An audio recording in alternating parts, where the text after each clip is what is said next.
Police এনে বাইরের লোক এনে এই নোংরামিটা তারা সুপ্রিম কোর্ট বারে এই নোংরামিটা আওয়ামী লীগ করেছে। এখন আমরা দেখতে পাচ্ছি আরো ভয়ঙ্কর, কোর্টে কোর্টে গিয়ে হুমকি দেয়া হয়, দেখা যায় না সেই হুমকি এজি অফিস থেকে দেয়া হয়, ডিএজিদের আচরণ আমরা কোর্টে কোর্টে দেখি, একটা মানে খুব স্ট্রং একটা যে সার্ভিলেন্সের মধ্যে জজ সাহেবদেরকে রাখা হয়, এটা কিন্তু আমরা বুঝি, তাই না? ঠিক যেভাবে চাঁদাবাজি, ঠিক যেভাবে মববাজি, ঠিক যেভাবে নারীর প্রতি সহিংসতা, আইন শৃঙ্খলা পরিস্থিতির অবনতি, জুডিশিয়ারির উপর হামলা, এই সব কিছুর মধ্যে দিয়ে আমরা আওয়ামী লীগকে আবারও ফিরিয়ে আনবার পথ অনেক বেশি সুগম করি।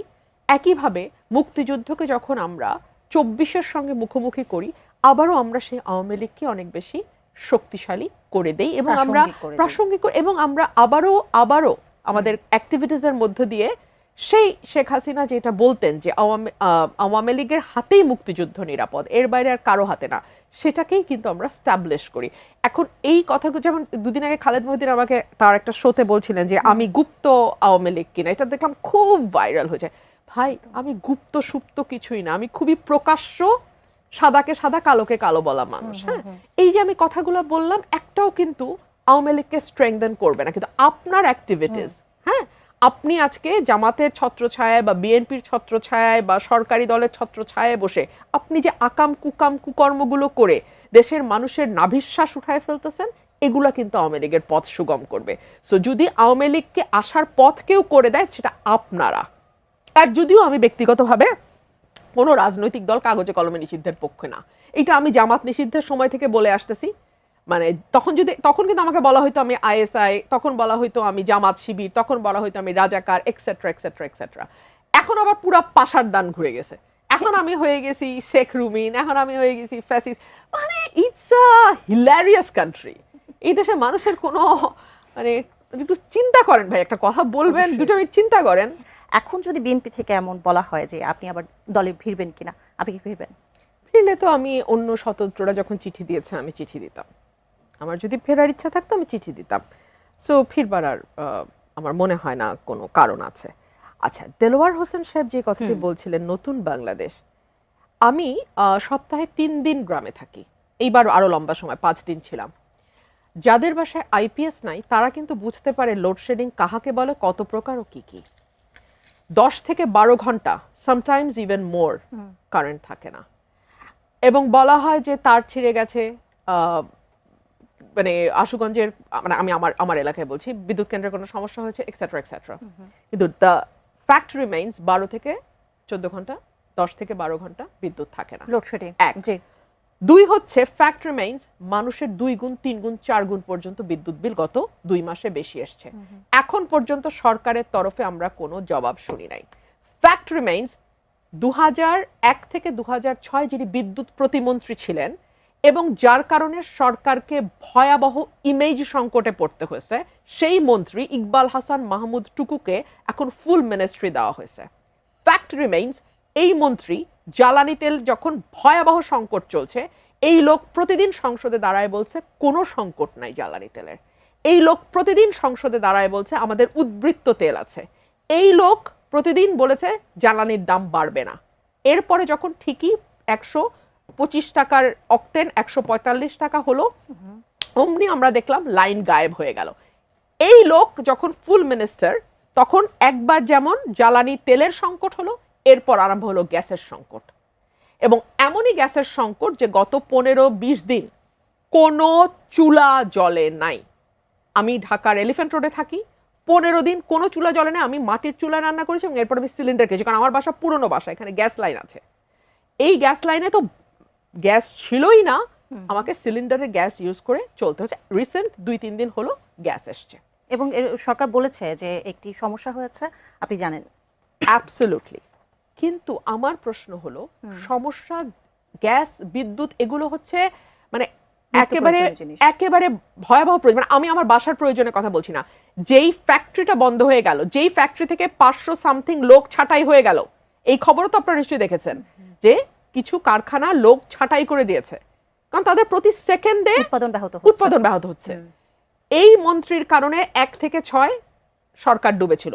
এখন আমি দেখি এই মন্ত্রী যাকে খাম্বা মন্ত্রীও বলা যায়, এই খাম্বা মন্ত্রী এখন বলতেছেন বসুন্ধরার মতো কিছু অলিগার্কের হাতে তেলের ইয়েটা তুলে দেবেন, বিপিসি কে সরিয়ে এটা বেসরকারি খাতে উনি দিয়ে দেবেন।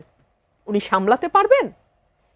কিছু অলিগার্ক আওয়ামী লীগ পুষেছিল এবং আওয়ামী লীগকে তার প্রাইস পে করতে হয়েছে। এবং আপনাকে মনে রাখতে হবে, অলিগার্ক পুষতে গিয়ে আওয়ামী লীগ কিন্তু অন্তত সংকট সামাল দিয়েছিল। 2001 থেকে 6 যে ভয়াবহ বিদ্যুৎ সংকট, আপনার আমার দুজনেরই কিন্তু যথেষ্ট বয়স হয়েছে ওই সময়টা মনে রাখার। হ্যাঁ, আমরা কেউ ভুলে গেছি বিষয়টা তেমন না।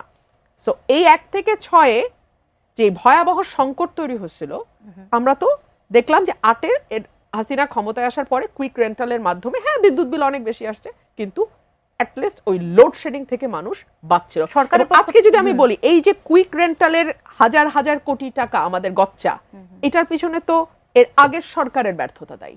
আগের সরকার যদি এরকম মিজারেবলি ফেল না করতো, তাহলে তো আওয়ামী লীগকে ক্ষমতায় এসে এইভাবে যথেচ্ছ দুর্নীতি করে নিজস্ব লোকদেরকে কুইক রেন্টাল দিয়ে এই 15 বছর এত এত টাকা ইনকামের সুযোগ দিতে পারতো না। এখন শুনি এই খাম্বা মন্ত্রী ইকবাল হাসান মাহমুদ টুকু, তিনি নাকি বেসরকারি করে দেবেন তেল। আপনি আমাকে বলেন, সিলিন্ডারের দাম গ্যাস বলেছিল যে সরকার নির্ধারণ করবে, 1800 টাকার সিলিন্ডার কত টাকা দিয়ে কিনতে হয়? তেল পারবে সরকার নিয়ন্ত্রণ করতে? এবং যখন যেই মুহূর্তে তেলের দামটা বেসরকারি খাতে চলে যাবে, তাদের নিয়ন্ত্রণে চলে যাবে তেল, সেই মুহূর্ত থেকে আপনি মনে রাখবেন বাংলাদেশের ব্যবসা বাণিজ্য থেকে শুরু করে সাধারণ মানুষের জীবন পর্যন্ত পুরোপুরি জিম্মি হয়ে যাবে, সরকার জিম্মি হয়ে যাবে কয়েকটা গ্রুপের হাতে। এই প্রশ্ন যখন আসে তখন 180 দিনের একটি চ্যালেঞ্জ ছিল বর্তমান সরকারের। সেই 180 দিনের চ্যালেঞ্জে বিভিন্ন মন্ত্রণালয়ের যারা দায়িত্বপ্রাপ্ত রয়েছেন তাদের জন্য কতটুকু চ্যালেঞ্জিং হবে, বিশেষ করে যদি এটাকে আপনি ধরেন? 180 দিন নিয়ে, আচ্ছা আমি একটা নিউজ আজকে দেখতে দেখতে আসছিলাম, পুরনো নিউজ, এটা আমি সংসদে কথা বলেছি। 100 দিনের খতিয়ান, 100 দিনের রিপোর্ট টিআইবি বলছিল 605 জন খুন 100 দিনে বিএনপি রিপোর্টেড, 3500-র উপরে নারী নির্যাতন, ধর্ষণ এরকম কাছাকাছি 2-2500। সো এই হলো সরকারের খতিয়ান। চুরি ছিনতাই মানে একেবারে দৃষ্টিকটুভাবে বেড়েছে, এটা ছিল তাদের আইন শৃঙ্খলার রিপোর্ট। এবার আসেন বিদ্যুৎ জ্বালানি খাত, কারণ এগুলো খাতগুলো খুব গুরুত্বপূর্ণ খাত। বিদ্যুৎ জ্বালানি খাতে আসেন, বিদ্যুৎ থাকে না 10-12 ঘন্টা, বিল আসে ডাবল ট্রিপল, গ্যাস নাই দীর্ঘ সময়। গ্যাসের মানে আমার ধরুন আশুগঞ্জ সার কারখানা, সংসদে দাঁড়িয়ে এই মন্ত্রী, আটার ব্যর্থ মন্ত্রী, যিনি এর আগের সরকারকে 1 থেকে 6 বিএনপিকে ডুবাইছিলেন, তিনি বলতেছেন যে আশুগঞ্জে নাকি তিনি গ্যাস দেবেন, সংসদে ওয়াদা করছিলেন আমার প্রস্তাবের প্রেক্ষিতে। 1 মাস মধ্যে তার 30শে মের মধ্যে গ্যাস দেওয়ার কথা, যখন গ্যাস হয় না আমি আবার দাঁড়ালাম সংসদে। আমি যখন বললাম, উনি বললো না এটা চাইলেই দেওয়া যায় না, এক্সেট্রা এক্সেট্রা। মাননীয় স্পিকার ওনাকে সাবধান করলেন যে আপনি সংসদে যা বলবেন সেটা ডেটার ভিত্তিতে জেনে শুনে তারপরে ওয়াদাটা করবেন। আপনার ইচ্ছা হলো আর পল্টন ময়দানের মতন ওয়াদা দেওয়া শুরু করলেন, you cannot do that. But that's what that minister did. এবং তাকে তো কোনো জবাবদিহিতার আওতায় আনা হয় নাই। সড়কের কথায় আসেন, যেই মন্ত্রী প্রথমবার কথা বলেই ধরা খাওয়ার পর আর কথা বলেন না, তিনি বললেন চাঁদাবাজি সমঝোতার ভিত্তিতে হচ্ছে, বিসমিল্লাহ। এরপরে তারপরে উনি মুখে তালা লাগাই দিলেন।